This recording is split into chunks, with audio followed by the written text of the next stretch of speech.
ये आपका आज का संपादकीय पाठ है।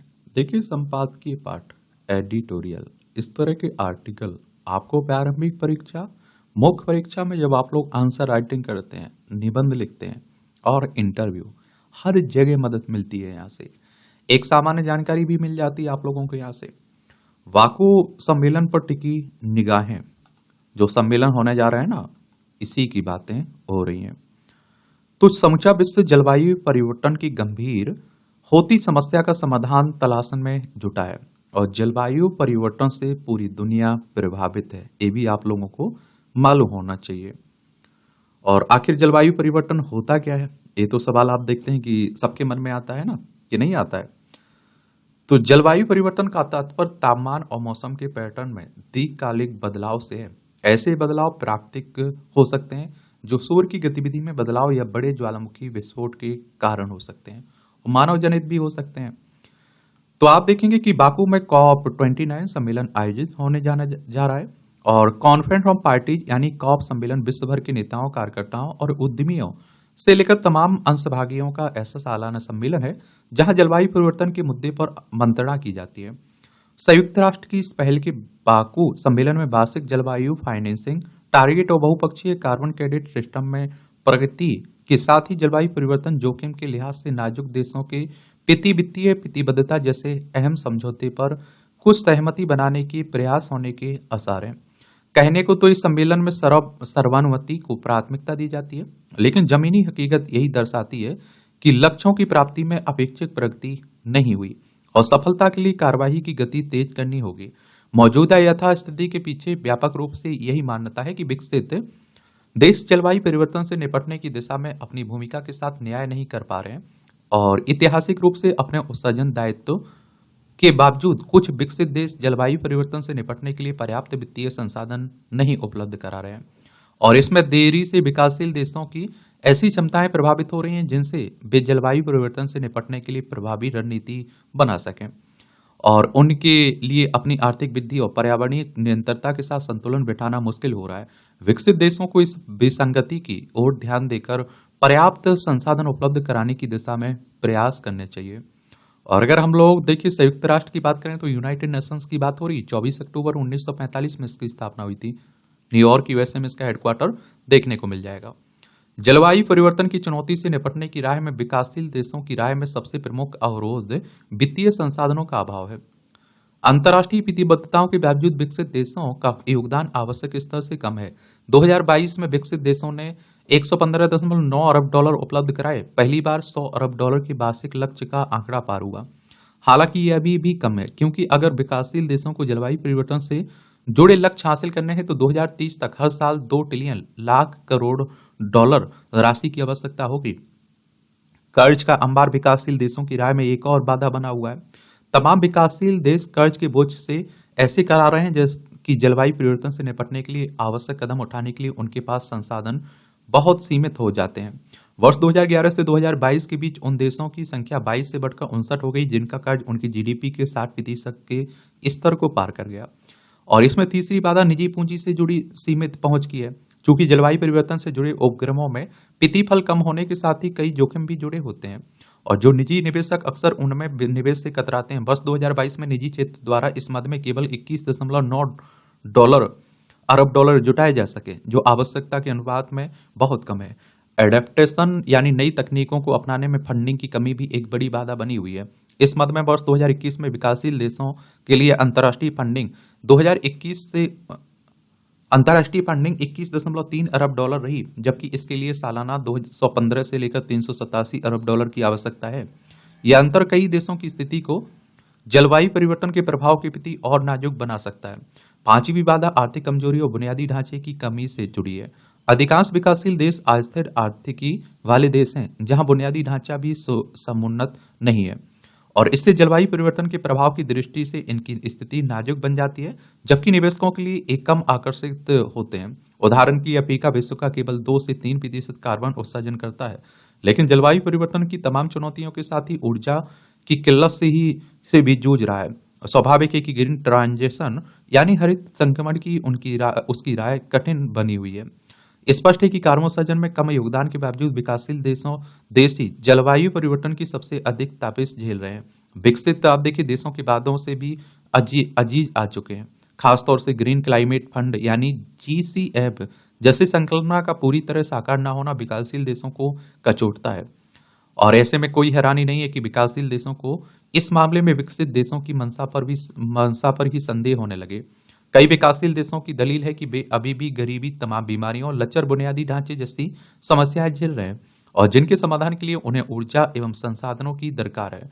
वही विकसित देश कार्बन उत्सर्जन में अपने पुराने और भारी योगदान को अनदेखा करते हुए विकासशील देशों पर जल्द से जल्द उत्सर्जन कम करने के लिए ऐसा दबाव डालते हैं वे उनकी गति से ताल मिलाएं और इस प्रकार विकासशील देशों की सामाजिक आर्थिक वास्तविकता का संज्ञान लिए बिना ही अमीर देशों द्वारा लक्ष्य तय किया जाना भी असंतोष का एक कारण बन रहा है।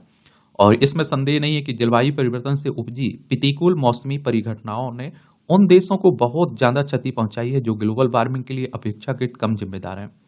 और मिस्र में हुई COP27 में नुकसान एवं क्षतिपूर्ति कोष की पहल हुई थी, लेकिन उसमें पर्याप्त योगदान न होने के से उसकी उपयोगिता या आप देखिए सीमित बनी हुई है। ऐसे में यह उचित ही होगा कि विकासशील देश उस नुकसान एवं क्षतिपूर्ति मुआवजे पर भी जोर दें जिसकी चर्चा तो बहुत हुई थी, लेकिन उस दिशा में ठोस कदम नहीं उठाए गए। बाकू में विकासशील देशों को उसके लिए अपनी आवाज बुलंद करनी होगी, क्योंकि यह न केवल न्याय के दृष्टिकोण से है अपितु उसके अस्तित्व के लिहाज से भी महत्वपूर्ण है।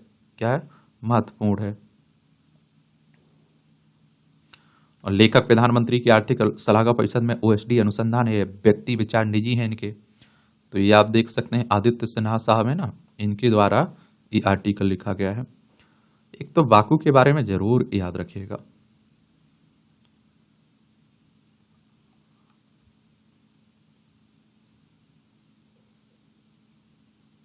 अजरबैजान की राजधानी है बाकू, याद रखिएगा। जरूरी है मुस्लिम जातियों की पहचान।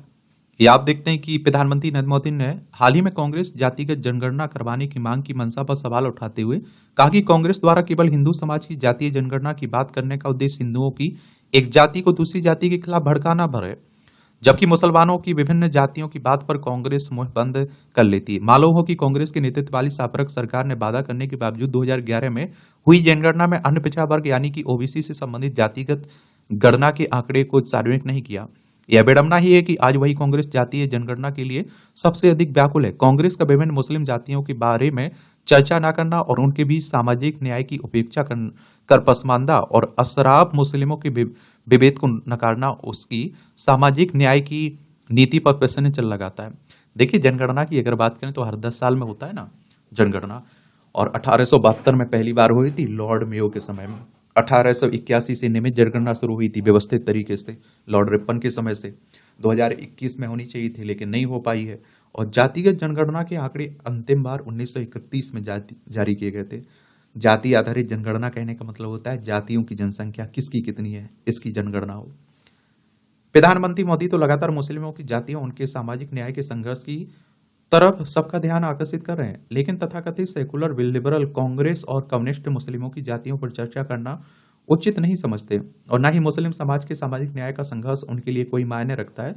उनके सरवैये से पसमानदा समाज में झोंक की स्थिति व्याप्त होना स्वाभाविक है। संविधान के अनुच्छेद 340 के तहत राष्ट्रपति सामाजिक शैक्षिक रूप से पिछड़े वर्गों की स्थिति की जांच के लिए आयोग गठित कर सकते हैं। अनुच्छेद 340 इस बात को भी स्पष्ट करता है कि कोई आयोग सामाजिक शैक्षणिक रूप से OBC की स्थिति की उचित पड़ताल के बाद ही सिफारिशें कर सकता है और ऐसी स्थिति में OBC से संबंधित जातिगत आंकड़े एकत्रित करना नितांत आवश्यक हो जाता है ताकि शिक्षा, रोजगार एवं राजनीति सहित विभिन्न क्षेत्रों में इससे संबंधित सभी पात्र समुदायों को आरक्षण और अन्य कल्याणकारी योजनाओं का समुचित लाभ मिल सके।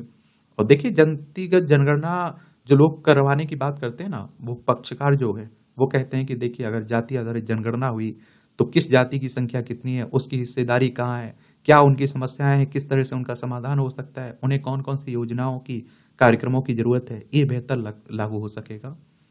ऐसा नहीं कि मुस्लिम समाज की जातिगत विभेद से राजनीतिक पार्टियां अवगत ना हो, वे भली तरह अवगत हैं, लेकिन वोट बैंक के लोभ में कुछ बोलना नहीं चाहती हैं। 1955 में आई काका का लेकर आयोग की रिपोर्ट ने मुसलमानों और अन्य पंथों के बीच कुछ जातियों समुदायों को भी पिछड़ा घोषित किया था। मंडल आयोग ने भी सैद्धांतिक रूप से स्वीकार किया कि जातियां या जातियों जैसी संरचना केवल हिंदू समाज तक ही सीमित नहीं है, अभी तो यह गैर हिंदू समूहों, मुसलमानों, सिखों, ईसाइयों के बीच भी पाई जाती हैं। इंदिरा साहिनी बनाम भारत संघ के केस में 9 जजों की बेंच को ने पिछड़ेपन के निर्धारण के रूप में आर्थिक मानदंड को खारिज कर दिया था। न्यायालय ने जाति की अवधारणा को यह कहते हुए बरकरार रखा कि भारत में जाति एक सामाजिक वर्ग हो सकती है और पर्याप्त होती भी है।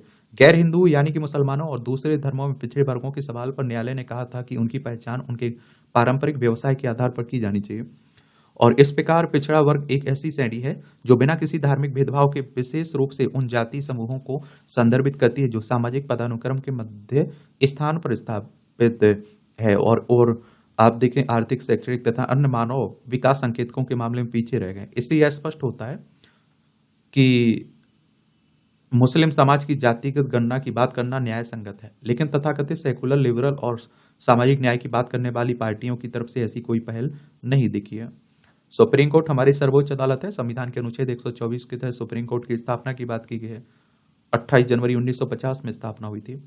बिहार जातिगत सर्वे के समय चिंता जताई गई कि मुस्लिमों में उच्च वर्ग यानी कि अशराफ खुद को पिछड़ी जाति में शामिल सेखरा और कुल हेया जाति बताकर पिछड़ा और अति पिछड़ा वर्ग का लाभ लेता रहा है और तब यह आशंका भी व्यक्त की गई थी कि कहीं ऐसा ना हो कि वे अशराफ मुसलमान इस जाति गणना की आड़ में पिछड़े, अति पिछड़े बन जाएं, जो सामाजिक आर्थिक रूप से अंगड़े हैं। ध्यान रहे कि बिहार में एक बार ऐसा हो भी चुका है जब उच्च अशराफ वर्ग की मलिक सैयद जाति ने स्वयं को पिछड़े वर्ग में सम्मिलित करा लिया था और इसके विरोध में संबंधित आयोग ने शिकायत भी की थी, लेकिन इस मामले में निर्णय नहीं हो सका।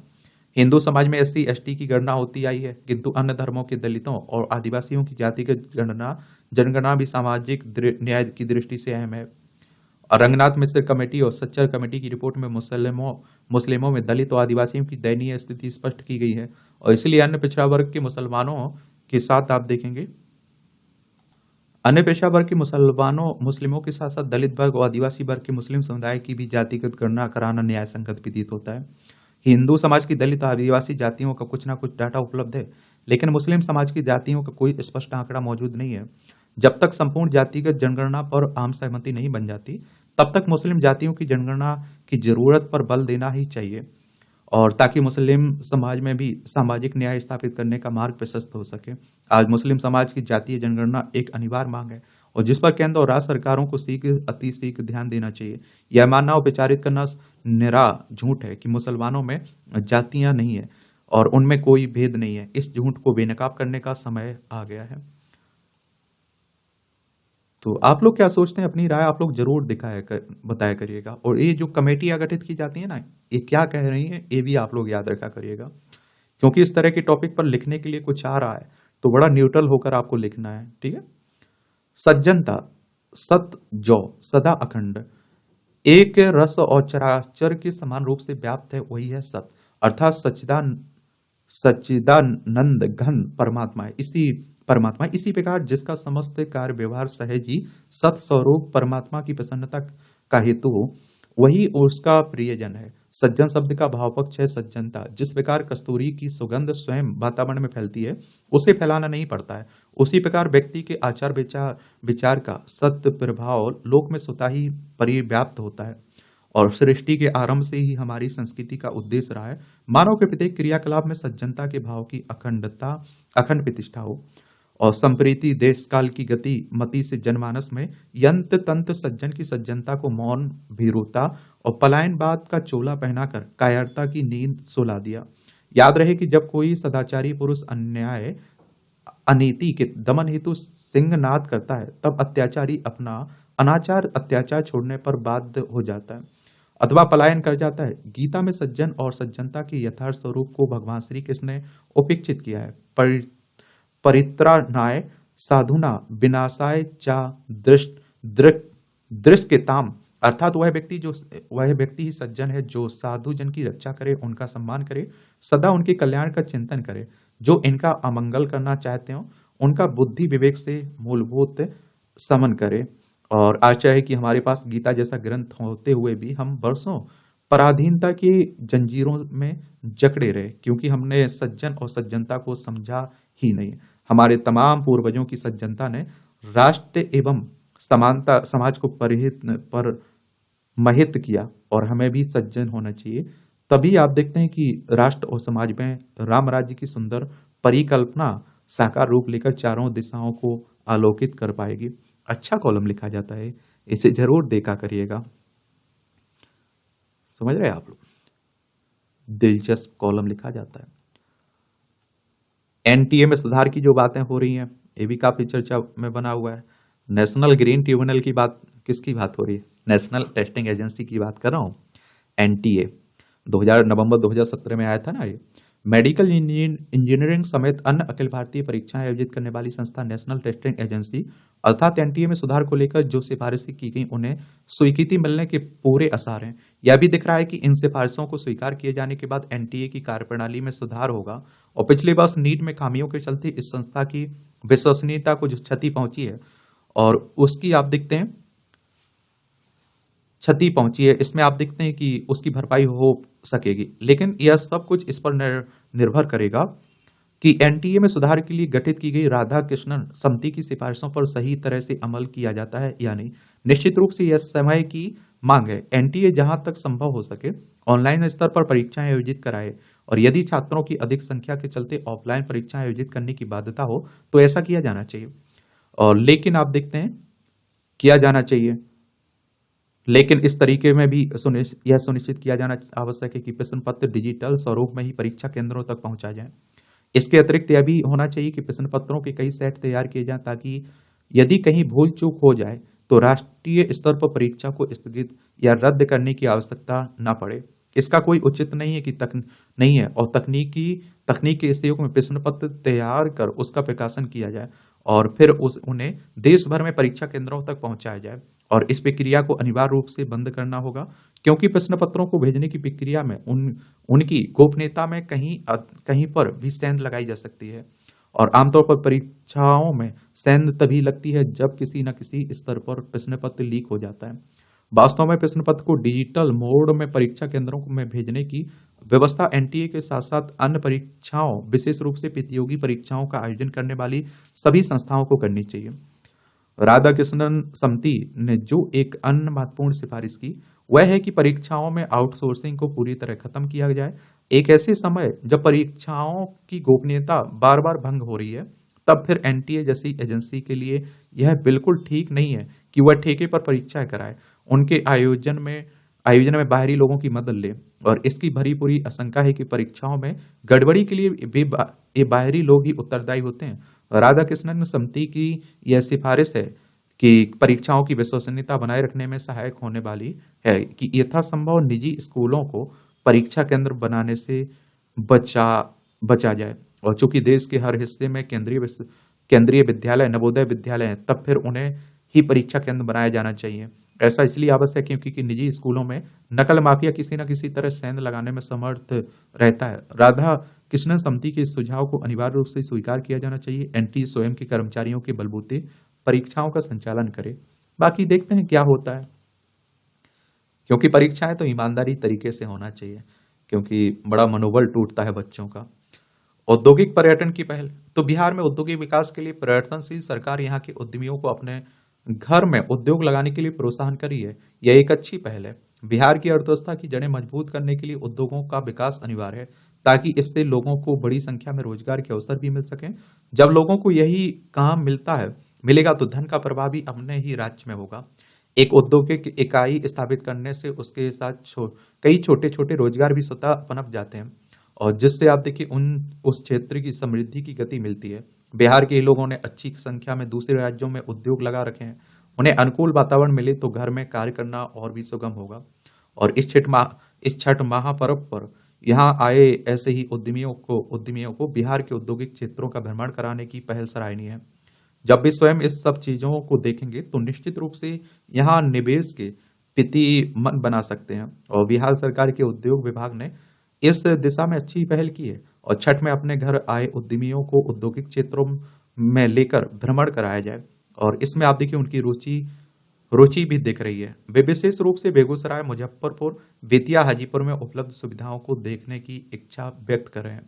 उद्यमियों को यहाँ किस प्रकार की अलग अलग सुविधा के प्रावधान किए गए हैं इन सब की भी जानकारी दी जा रही है और यह प्रयास निरंतर किया जाना चाहिए। और एक बार बिहार को देख लीजिए भैया, बिहार तो काफी चर्चा में ही रहता है। बिहार बदलने को लेकर आप देखते हैं कि बड़े बड़े सवाल होते रहते हैं। बताता हूँ ना, एक नई नई पार्टी बनती रहती है, हम ये कर देंगे, हम कर देंगे, लेकिन बिहार ज्यों खाते हुए हैं वो जरूर बदल जाते हैं। बिहार की पटना इसकी राजधानी, अंतर्राष्ट्रीय सीमा इसकी नेपाल से लगती है। राज्य में आप देखिए उत्तर प्रदेश हो गया, झारखंड हो गया, पश्चिम बंगाल से लगती है। विधानसभा में आप देखिए 294 कितनी 243 सीटें हैं। विधान परिषद है जिसमें 75 सीटें हैं। राज्यसभा में 16 सीटें हैं। लोकसभा में 40 सीटें हैं। 94,163 वर्ग किलोमीटर में फैला हुआ है। नीतीश कुमार यहाँ के चीफ मिनिस्टर हैं, मुख्यमंत्री हैं। राजेंद्र लेकर राज्यपाल हैं यहाँ के। सड़क सुरक्षा नियम पालन पर सख्ती। पंजाब हरियाणा उच्च न्यायालय द्वारा कुछ समय पहले दिए गए एक निर्णय के आदेश बच्चों का जीवन सहेजने वाले हैं। हाल ही में सार्वजनिक हुए इन आदेशों के अंतर्गत हरियाणा, पंजाब, चंडीगढ़ में अब 4 साल से अधिक उम्र के हर बाइक सवार के लिए हेलमेट पहनना अनिवार्य कर दिया गया। पंजाब और हरियाणा हाईकोर्ट ने स्पष्ट निर्देश दिया कि हेलमेट केंद्र सरकार द्वारा निर्धारित मानकों के अनुरूप होना चाहिए। आदेश के अनुसार केवल पगड़ी पहनने वाले सिख महिला और पुरुषों को वो हेलमेट से छूट मिलेगी। उच्च न्यायालय ने हरियाणा, पंजाब, चंडीगढ़ पुलिस से बिना हेलमेट मोटरसाइकिल चलाने वाली महिलाओं और पीछे बैठे सवारों के चालान का रिकॉर्ड भी पेश करने का निर्देश दिया है। इन निर्देशों से स्पष्ट है कि यह नियम मोटरसाइकिल चालक और पीछे बैठे व्यक्ति या साथ ले जा रहे बच्चों 4 साल तक पर लागू होंगे। और हमारे यहाँ दोपहिया वाहनों की दुर्घटनाओं के आंकड़े भयभीत करने वाले हैं। बावजूद इसके देश के हर हिस्से में बड़ी संख्या में दोपहिया वाहन चालक ने न केवल ट्रैफिक नियमों का उल्लंघन करते हैं बल्कि हेलमेट पहनने जैसे सुरक्षा उपायों की अवहेलना भी करते दिखते हैं। जीवन तक लेने वाले या लापरवाही दोपहिया वाहनों पर बच्चों के साथ यात्रा करते हुए बरती जाती है। ऐसे में दोपहिया वाहन चालकों और उनके साथ यात्रा करने वाले लोगों की सुरक्षा इंतजामों को लेकर सजगता और सख्ती दोनों आवश्यक हैं। और याद रहे 2 वर्ष पहले सड़क परिवहन राजमार्ग मंत्रालय द्वारा भी दोपहिया वाहन चालकों के लिए नए बनाए गए नियमों में बच्चों की सुरक्षा से जुड़ा एक नियम शामिल किया गया था। सड़क परिवहन राजमार्ग मंत्रालय ने भी 4 साल से कम उम्र के बच्चों को दोपहिया वाहन पर ले जाने के लिए विशेष सुरक्षा नियमों का अनुसरण करने को कहा था। असल में दोपहिया वाहनों पर यात्रा करते हुए बच्चों की सुरक्षा से जुड़ी सख्ती आवश्यक है।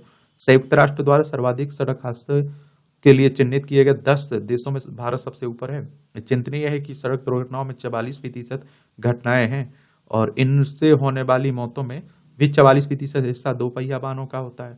ऐसे में यातायात नियमों का गंभीरता से पालन और सुरक्षा के उचित उपाय अपनाना आवश्यक है। और वस्तुतः हमारे यहाँ हेलमेट की गुणवत्ता को लेकर गंभीरता से नहीं सोचा जाता है। यही कारण है कि पंजाब हरियाणा हाईकोर्ट ने उच्च न्यायालय ने स्पष्ट निर्देश दिया कि बच्चों के हेलमेट की गुणवत्ता दुर्घटना की स्थिति में सिर की ओर पर्याप्त सुरक्षा देने वाली होना चाहिए। आप देखते हैं कि हमारे देश में तो हेलमेट इसलिए लगाया जाता है कि कहीं चालान ना कट जाए, अपनी सुरक्षा का कोई मतलब नहीं रहता उन्हें। ये टिप्पणियां रहती हैं, देखना हुआ कर तो देख सकते हैं। इसकी पीडीएफ में एजुकेशन सर्कल प्लेटफॉर्म है ना, वहां डाल देता हूं, तो वहां से जाकर आप लोग डाउनलोड भी कर सकते हैं। वित्तीय धोखाधड़ी के मामलों पर नियंत्रण, ये आप देखते हैं कि ये भी आर्टिकल अच्छा लिखा जाता है। देश भर में वित्तीय धोखाधड़ी के मामले निरंतर बढ़ रहे हैं और चिंताजनक यह है कि अधिकांश मामलों में आरोपियों या फिर दोषियों पर पर्याप्त कार्रवाई नहीं हो पाती है। वहीं दूसरी ओर पीड़ित को भी न्याय नहीं मिल पाता है। ऐसे में दिल्ली में वित्तीय धोखाधड़ी के बढ़ते मामलों से निपटने को लेकर यहाँ की सरकार ने नए नियम पेश किए हैं और इन नियमों का उद्देश्य नागरिकों को धोखाधड़ी वाले निवेश योजनाओं से बचाना है। खासतौर से आप देखिए चिटफंड घोटाला धोखाधड़ी के मामले में विशेष कार्रवाई की तैयारियों की जा सकती हैं और की जा रही हैं। वह आप देखते हैं वस्तुतः लोगों को अधिक प्रतिफल का वादा करने वाली फर्जी योजनाओं के जरिए गुमराह किया जा रहा है और जिससे उन्हें वित्तीय नुकसान उठाना पड़ता है। लंबे समय से लोग ऐसे झूठे वादों में फंसते रहे हैं और जो उन्हें अत्यधिक लाभ देने का दावा करते हैं, लेकिन अंत में उनका नुकसान होता है। मैंने आप लोगों से कहा ना कि देखिए, एक तो लालच खत्म कर दीजिए, एक डर खत्म कर दीजिए। अगर ये आपके अंदर है ना लालच और डर, तो आपके लुटने के फंसने के पक्के चांस हैं।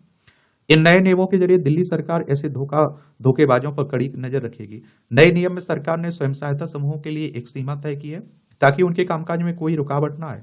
अब किसी भी सदस्य द्वारा हर महीने 50,000 रुपए तक का योगदान और साल में 5 लाख रुपए तक का योगदान नियमों से बाहर रहेगा और इस तरह छोटे और वास्तविक समूहों की गतिविधियां चलती रहेगी। बड़े जमा पर सरकार निगरानी रखेगी। इस सीमा से उसके कामकाज पर कोई असर नहीं पड़ेगा और साथ ही यह भी ध्यान में रखा जाएगा कि इनका दुरुपयोग ना हो। और इन नियमों के साथ आप देखिए, अब सरकार को धोखाधड़ी के मामलों में जांच और संपत्तियों की जब्ती के लिए विशेष एजेंसियों को नियुक्त करने का अधिकार भी मिलेगा। इससे सरकार धोखाधड़ी का जल्दी पता लगा सकेगी और पीड़ितों के पैसे वापस भी दिला सकेगी। पहले सरकार के पास ऐसे मामलों में संपत्तियों को जब्त करने का अधिकार नहीं था और जिससे कार्रवाई करना मुश्किल होता था, और इससे पीड़ितों को न्याय मिलेगा और धोखाधड़ी की जड़ से सफाया होगा। और दिल्ली सरकार का यह कदम वित्तीय लेन देन को साफ सुथरा रखने और नागरिकों के विश्वास को बढ़ाने की दिशा में महत्वपूर्ण कदम है। नए नियम धोखाधड़ी वाली योजनाओं को खत्म करने और सुरक्षित वित्तीय माहौल बनाने में मदद करेंगे, खासकर उन छोटे समूहों के लिए जो ईमानदारी से काम कर रहे हैं। और आप देखेंगे कि जनता को धोखा, तो भारतीय रिजर्व बैंक के आंकड़ों के अनुसार वित्त वर्ष 2023-24 में धोखाधड़ी के मामले में 166% की वृद्धि हुई है। आरबीआई यानी रिजर्व बैंक ऑफ इंडिया की बात हो रही है, हमारी केंद्रीय बैंक है, राष्ट्रीय बैंक है। 1 अप्रैल 1935 में स्थापना हुई थी। मुंबई महाराष्ट्र में इसका हेडक्वार्टर देखने को मिलेगा। हालांकि इनका मूल्य वित्त वर्ष 2022-23 की तुलना में लगभग आधा यानी कि 13,930 करोड़ रुपए है। वहीं आप देखते हैं कि रिपोर्ट में दावा किया गया कि देश में लगभग 50% लोग कभी ना कभी फाइनेंशियल फ्रॉड का शिकार हुए हैं। मालूम हो कि कई चिटफंड कंपनियों ने स्वयं को सरकार की संबंधित एजेंसी से अधिकृत बताते हुए आम जनता से करोड़ों रुपए जुटाए और कम समय में जमा राशि को दुगना, 4 गुना और 5 गुना तक करने के बॉन्ड जारी करते रहे। फर्जी स्टाम्प खरीदकर पूर्व में जारी बॉन्ड एवं जमा रुपयों को नई कंपनियों में ट्रांसफर कर दिया। फर्जी स्टाम्प के जरिए आवेदकों एवं जमाधारकों के फर्जी हस्ताक्षर भी कर दिए। और जबकि नियमानुसार चिटफंड कंपनियों को आरबीआई और भारतीय प्रतिभूति विनिमय बोर्ड सेबी से पंजीकृत करवाना होता है, लेकिन इन कंपनियों ने पंजीकरण नहीं करवाया। मल्टी लेवल मार्केटिंग चिटफंड कंपनियों ने ग्रामीण क्षेत्रों एवं कस्बों को अधिक निशाना बनाया। देखा जाता है कि कई मामलों में ठगी के पीड़ितों ने बताया कि ठगों ने अपने फर्म को भारत सरकार से अप्रूव बताकर भरोसा जीता है। सेबी के बारे में याद रखिए, इससे भी पूछ लेता है। Security and exchange board of India की बात कर रहा हूं, मुंबई महाराष्ट्र में हेडक्वार्टर देखने को मिलेगा और 12 अप्रैल 1988 में इसकी स्थापना हुई थी। मुंबई में इसका हेडक्वार्टर देखने को मिल जाएगा। बहरहाल चिटफंड के नाम पर लूटना आज की समस्या नहीं है, यह बहुत पुराना मुद्दा है, लेकिन लोगों में जागरूकता की कमी की वजह से वे इसके शिकार बनते जा रहे हैं। सरकार को चाहिए कि इस पर देशव्यापी कानून बनाए जिससे जनता को वित्तीय धोखाधड़ी से बचाया जा सके। और बचने के उपाय, तो वित्त वर्ष 2022 में नुकसान 80.3 करोड़ रुपए का हुआ। वर्ष 2021 में यह 50 करोड़ रुपए का था। वर्ष 2020 में यह 44.22 करोड़ रुपए का था। साइबर धोखाधड़ी से होने वाली हानियों में यह वृद्धि पिछले कुछ वर्षों में लगातार वृद्धि देखी जा रही है। साइबर सुरक्षा विशेषज्ञों का मानना है कि विश्व में लगभग 70% वेबसाइट हैकिंग के शिकार हैं। प्रतिवर्ष 66% की दर से कंप्यूटर वायरस फैल रहे हैं और इनमें से कुछ डाटा पर नजर रखते हैं, उन्हें रिकॉर्ड करते हैं, कुछ सिस्टम को नष्ट करने के लिए काम में लगाए जाते हैं। एक कंप्यूटर पर आपकी हर गतिविधि पर नजर रखते हैं। साइबर स्पेस पूरे विश्व में नियमों की अवज्ञा करता है, इससे इसमें कहीं भी कोई भी घुसकर आपके सिस्टम पर नजर रख सकता है। और डिजिटल प्रौद्योगिकी की प्रगति के साथ साइबर अपराधों की प्रकृति भी आप देखिए बदल रही है। ऐसे में यह अनिवार्य है कि भारत अपने साइबर स्पेस में विद्यमान खामियों पर सूक्ष्मता से विचार करे और व्यापक साइबर सुरक्षा नीतियों के माध्यम से उनका समाधान करे। आज के डिजिटल युग में वित्तीय धोखाधड़ी आम बात हो गई है। धोखेबाज नए नए तरीके तलाश रहे हैं जिसमें भी लोगों की व्यक्तिगत जानकारी ले सकें और लेन देन के फ्रॉड में फंसा सकें। हालांकि वित्तीय धोखाधड़ी के जोखिम को पूरा करने तरह से खत्म करना असंभव है, लेकिन आप अपनी सुरक्षा के लिए कई कदम उठा सकते हैं। वित्तीय धोखाधड़ी से स्वयं को बचाने का पहला कदम है विभिन्न प्रकार के धोखे के बारे में जानकारी हासिल करना। आप जितना अधिक जानेंगे, संभावित दरों को पहचान सकेंगे, उनसे बच भी सकेंगे।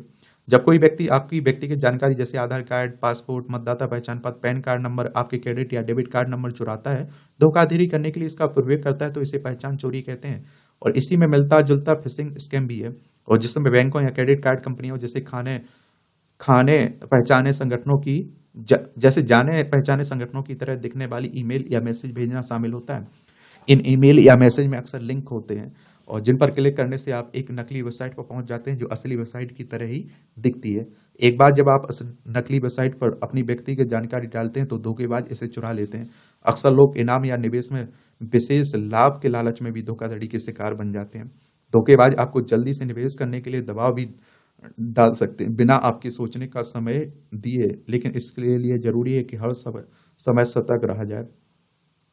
वित्तीय फ्रॉड तो बैंकिंग धोखाधड़ी के मामले भी तेजी से बढ़ रहे हैं। इसके शिकार गांव के लोग भी हो रहे हैं और इस बढ़ते खतरे को देखते हुए वित्त मंत्रालय ने बैंकों को सख्त निर्देश दिया और वित्त मंत्रालय ने वित्तीय धोखाधड़ी के मामलों पर रोक लगाने के लिए बैंकों तथा वित्तीय संस्थानों को अपने ग्राहकों को जाने केवाईसी प्रक्रिया व जांच परख को बढ़ाने के लिए काम करने का निर्देश दिया। इस तरह धोखाधड़ी पर अंकुश लगेगा और वित्तीय परिस्थिति तंत्र को भी मजबूत किया जा सकेगा। अच्छी बात है, देखिए, और थोड़े जागरूक रहिए आप लोग भी, ठीक है। महिलाओं की सुरक्षा, गर्मिया का साइबर खतरा।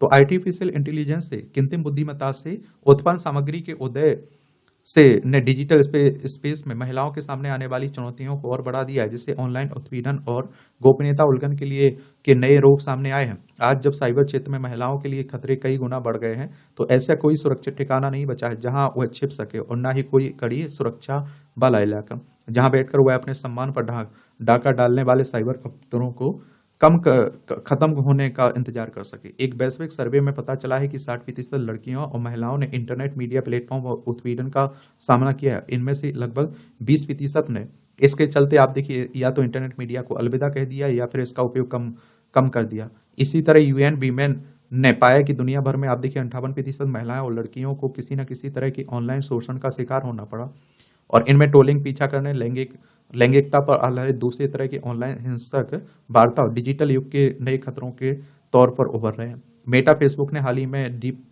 फेक से निपटने के लिए एआई टूल की घोषणा की है, लेकिन उनका क्रियान्वयन असंगत बना हुआ है। यूरोपीय संघ के डिजिटल सेवा अधिनियम 2022 में डिजिटल प्लेटफॉर्म को सामग्री मॉडरेशन क्रियाओं की रिपोर्ट करना अनिवार्य किया गया है। सरकारों को डाटा सुरक्षा कानून को लागू करना चाहिए। डीप फेक विशिष्ट कानूनों सहित एआई जनरेटेड सामग्री के दुरुपयोग का समाधान करने के लिए विशिष्ट कानूनी प्रावधान बनाना चाहिए। यूरोपीय संघ की एआई अधिनियम का उद्देश्य उच्च जोखिम वाली एआई प्रणालियों को विनियमित करना, सरकारों को डीप फेक सामग्री की पहचान करने और रिपोर्ट करने के लिए जन जागरूकता अभियान शुरू करना चाहिए। भारत का राष्ट्रीय साइबर अपराध reporting portal AI generated content से जुड़े साइबर अपराधों की आसान रिपोर्टिंग की सुविधा देता है। निर्धारित समय सीमा के भीतर हानिकारक कंटेंट को हटाने में विफल रहने पर तकनीकी कंपनियों को मौद्रिक दंड के माध्यम से जवाबदेह भी ठहराया जाना चाहिए। तो इनसे क्वेश्चंस पूछे जाते हैं, मुख्य परीक्षा में भी पूछे जा रहे हैं, इंटरव्यू में भी आ रहे हैं। या आप देखिए, चुनाव की बातें हो रही हैं, तो देखिए, भारतीय निर्वाचन आयोग के बारे में याद रखा करिए। विधानसभा, राज्यसभा, लोकसभा, राष्ट्रपति, उपराष्ट्रपति के चुनाव यही करवाता है। चलिए, आज आप लोग भारतीय निर्वाचन आयोग के बारे में एक सामान्य जानकारी नीचे लिखिए। ये मतांतरण को रोकने की बातें हो रही हैं। बिलासपुर में वन विभाग की जमीन पर चर्च बनाने का विरोध करते हिंदू संगठन। देखिए, एक बात आपको बता दूं, आपका संविधान ये कहता है आप जिस धर्म को मानना चाहें मान सकते हैं, लेकिन वो लालच में नहीं होना चाहिए, जबरदस्ती में नहीं होना चाहिए, धोखाधड़ी में नहीं होना चाहिए, ठीक है। इसे भी पढ़ सकते हैं, पढ़ना हो आपको तो। इस तरह से आप देखेंगे आज के जो न्यूज़पेपर है, इसके जो आर्टिकल है, एडिटोरियल है, उसकी कहानी कवर होती है। आप लोग पढ़ते रहिए, एंजॉय करते रहिए। आपका कोई सवाल हो मेरे लिए, सुझाव हो, तो आप लोग बता सकते हैं। धन्यवाद।